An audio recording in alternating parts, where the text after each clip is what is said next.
Is this the beginning of the end of the war in Sudan?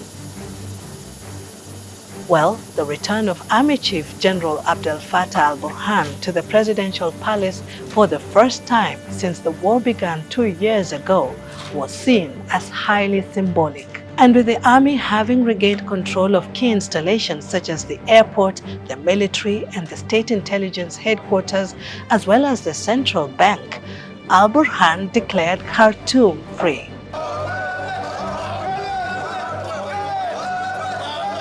The sight of jubilant soldiers welcoming him at the country's seat of power sent waves of joy beyond Sudan's borders to cities like Cairo in Egypt, where millions of Sudanese people have sought refuge. There is some reason for more optimism after Khartoum has been declared liberated, but much of the country still remains under conflict. In the wake of their defeat in Khartoum, the RSF, seen here retreating, intensified fighting in regions still under their control, especially Darfur. It's reported that more than 100 people have died in North Darfur's El Fasher city attacks that began on the 11th of April. Displaced families sheltering in Zamzam and Abu Shaw camps were treated to yet another episode of horror. The long-term psychological impact of this crisis on children is going to be severe even if the conflict ends tomorrow.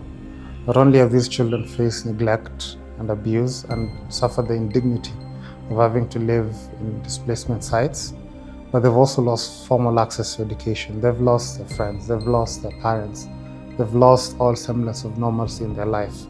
And what has become normal for them has actually been the language of trauma and war. To help them overcome the horrors of war and heal their invisible wounds, humanitarian agencies such as Plan International have created special child-friendly spaces.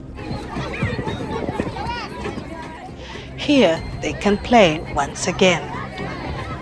الأطفال كانوا ما أغلب من جابوهم أمهاتهم أول يوم كانوا خايفين لكن بعد ذاك قدرنا يعني نستوعبهم في الحاجة دي ونحسن لهم الجو ونهيئهم هسه استمروا معانا. UNICEF recently found very disturbingly that children as young as 1 are actually survivors of rape by armed men. Sexual violence has followed many women and girls from the front lines to their safe havens in the displacement camps.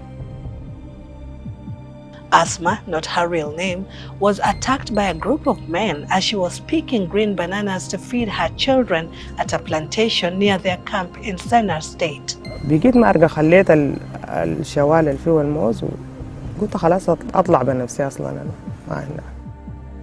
The incident left her incontinent and traumatized. With no money and no doctor to treat her in Sennar, she moved once again with her children to Kassala, another camp where she found help. الحاصل على أساس إنه قلت لها بس حكاية التبول ده أنا ما عايزة القصة بتاعت التحرش دي تكون منها. قدرت أصلا صوت. كنت أصلا ما بحب أتكلم ما بدور أتكلم مع زول ما بحب أحكي القصة دي لكن لما حسيت إن أنا ما في طريقة إن أنا طبعا إلا أقوم أحكي عشان أقدر أتعالج. العلاج ماشي تمام ما في حاجة أنتم الحمد لله لحد حاسة في تحسن حاسة بتحسن شديد يعني بعد ما أخذت العلاج وبعد ما والله حابة أشكر الناس بالله كثير الشكر يعني إنه لولاهم ما كان أنا وقفت عليه. Asma is now on the road to recovery and hopes that peace also returns to her country. Unless the guns fall silent, with every passing day of conflict, Sudan slides deeper and deeper into this crisis. And even when the guns fall silent, Asma and the other 12.6 million people displaced by the war hope that the world will not forget Sudan, as they will find their homes, health and social infrastructure in total ruins when they return.